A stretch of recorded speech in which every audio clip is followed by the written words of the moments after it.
దేవుని ఘనమైన నామమునకు స్తోత్రములు. ఈ వాగ్దానం వింటున్న మీకందరికీ మన ప్రభువును ప్రియ రక్షకుడైన యేసుక్రీస్తు నామములో శుభములు, మా హృదయపూర్వకమైన వందనములు తెలియచేస్తున్నాం. ఈరోజు దేవుని వాగ్దానం నిర్గమాకాండం 34వ అధ్యాయము 10వ వచనం.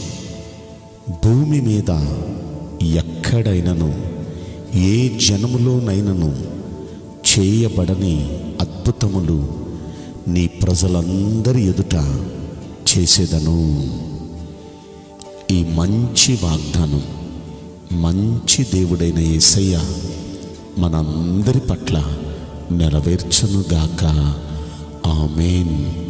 ప్రియ దైవ జనాంగమా, మన దేవుడు ఈరోజు ఇస్తున్న శ్రేష్టమైన వాగ్దానం చూడండి. భూమి మీద ఎక్కడైనా ఏ జనములోనైనా చేయబడని ఆ అద్భుత కార్యాలు మనం ప్రజలందరి ఎదుట మన జీవితంలో ఆయన చేస్తాను అంటున్నారండి. ఇలా జరిగితే ఎంత బాగుండును. అలా జరిగిద్ది కూడా. అయితే ఆ రోజున జరగటానికి వాళ్ళని ఏం చేయమంటున్నారు దేవుడు? అసలు సందర్భం ఏంటి అంటే, దేవుడైన యెహోవా మోషే అనే భక్తుణ్ణి సీనాయి కొండ మీదకి పిలిచాడు. అంతకుముందు ఒకసారి 40 రోజులు మోషేతో ప్రభు గడిపారు. 40 రోజులు గడిపిన తర్వాత ఆ మోషేకు 2 పలకలు గల ఆజ్ఞల పలకలు, 10 ఆజ్ఞలు రాసి 2 పలకలు మోషేకి ఇస్తే, ఆ మోషే కొండ దిగి వస్తూ ఉన్న సమయంలో ఇజ్రాయేలీలు వారు చేస్తున్న పాపకృత్యం చూచి కోపం తట్టుకోలేక ఆ పలకల్ని కింద పడేసి పగలగొట్టేశాడు. అప్పుడు దేవుడు 2వసారి మరలా మోషేను కొండ మీదకి రమ్మన్నాడు. ఈసారి నువ్వే పలకలు తయారు చేసుకునిరా, నేను రాస్తానన్నారు. ఇప్పుడు మోషే 2 పలకలు తయారు చేసుకొని, దేవుడు ఎలాగైతే చేశారో అలాగా 2 పలకలు తయారు చేసుకొని సీనాయి కొండ శిఖరం మీదకెక్కి దేవుని కొరకు ఎదురు చూస్తున్నాడు. దేవుడు ఆ కొండ శిఖరం మీదకి దిగి వచ్చి ఆయనతో మాట్లాడటం ప్రారంభించారు. ఆయనతో మాట్లాడుతూ ఎన్నో సంగతులు ఆయనతో మాట్లాడిన తర్వాత ఇప్పుడు మోషే దేవుణ్ణి అడుగుతాడు, అయ్యా, నువ్వు కనికరం గల దేవుడివి, దయచేసి నీ కటాక్షం నా మీద ఉంటే నా మనవి ఆలకించండి అయ్యా. అయ్యా, దయచేసి ఇప్పుడు మేము బయలుదేరి వెళుతున్నాం కదా, మాతో కూడా మీరు రావాలయ్యా. మేము లోబడని ప్రజలు ఈ ఇజ్రాయేలీలు, కానీ దయచేసి వారి పాపాన్ని క్షమించయ్యా, వారి దోషాన్ని క్షమించయ్యా. మీరు రాకపోతే మేమేం చేయగలమయ్యా? దయచేసి మీరు మాతో రండయ్యా, మమ్మల్ని మీ స్వాస్థ్యంగా చేసుకోండయ్యా అని మోషే దేవుణ్ణి బ్రతిమాలుకుంటూ ప్రార్థన చేస్తాడు. నిజంగా ఈ మోషే అంటే దేవునికి ఎంతో ఇష్టం. ఇంత మోషే బ్రతిమాలుకుంటూ దేవుని సన్నిధిలో ప్రార్థన చేస్తూ ఉంటే దేవుడు అతని ప్రార్థన కాదనలేక ఇప్పుడు వెంటనే అంటాడు, మోషే, ఇదిగో నేను ఒక నిబంధన చేస్తాను నీతో. దేవుడు చూడండి, మోషేతో ఒక నిబంధన చేశాడు. ఆ నిబంధన అంటే ప్రమాణం అనుకోండి, ఒట్టు పెట్టుకుంటున్నాడు అనుకోండి, ఒక నిబంధన చేస్తున్నాడు. ఆ నిబంధన ఏంటంటే, భూమి మీద ఎక్కడైనా ఏ జనములో అయినా చేయబడని అద్భుత కార్యాలు నీ ప్రజలందరి ఎదుట నేను చేస్తానయ్యా. నీ ప్రజలందరూ చూస్తూ ఉండగానే, యెహోవా కార్యాన్ని వారు చూస్తూ ఉండగానే నేను చేస్తానయ్యా.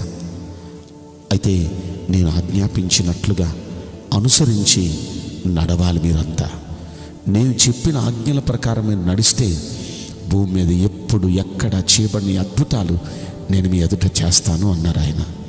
ప్రియ దైవ జనాంగమా, నిజంగా దేవుడు మోషేతో ఇజ్రాయేలీలతో నిబంధన చేసుకొని వారితో ప్రమాణపూర్తిగా చెప్తున్న ఈ మంచి మాట ఎంత చక్కని మాట. ఈరోజు ఈ మాటలు వింటున్న మనందరితో కూడా మంచి దేవుడు నిబంధన చేయాలి అంటే, ఆయన మనతో నిబంధన చేయాలంటే మనల్ని మనం అలా సిద్ధపరచుకుంటే ఎంత బాగుండు.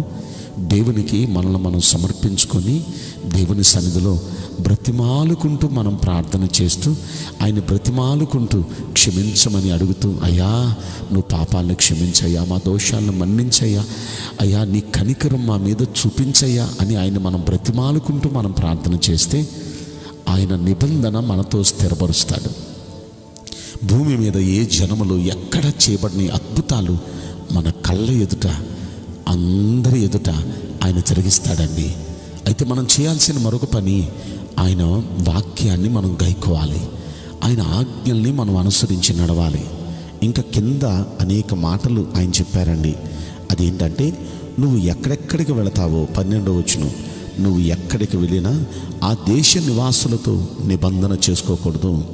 ఎందుకంటే నీతో నేను నిబంధన చేసుకున్నాను కాబట్టి ఇక ఎవరితో నువ్వు ఏ చోటుకి వెళ్ళినా వాళ్ళతో ఎంతవరకు అంతవరకే కానీ వాళ్ళతో నిబంధన చేసుకోకూడదు. అంత మాత్రమే కాదు, వారి విగ్రహాలకు బలి ఇవ్వటం, వారి బలిచ్చిన వాటిని తినటం, లేకపోతే అలాంటి వాటిని ముట్టుకోవటం, వారితో కలిసిమెలిసి వారు చేసిన లాంటి పనులు చేయటం, ఇట్లాంటి వాటికి దూరంగా ఉండాలి. ఎందుకంటే నువ్వు ఒక ప్రతిష్ఠిత వ్యక్తివి, ఒక ప్రత్యేకమైన వ్యక్తివి.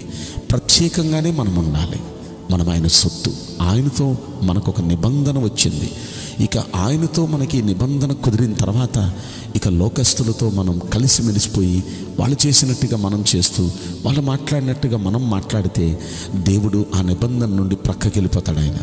కనుక దేవునికి మనకు ఉన్న ఈ నిబంధన నిలిచి ఉండాలంటే ఇక మనుషులతో మనం జాగ్రత్తగా, వాళ్ళ అలవాట్లకు మనం దూరంగా, మనం ఒక ప్రత్యేకమైన వ్యక్తులుగా మనం జీవిస్తూ ఉండాలండి.